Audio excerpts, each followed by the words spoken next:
إن للمتقين مفازا حدائق وأعنابا وكواعب أترابا وكأسا دهاقا لا يسمعون فيها لغوا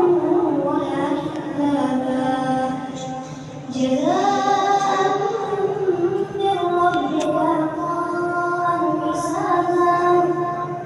رب السماوات والأرض وما بينهما الرحمن لا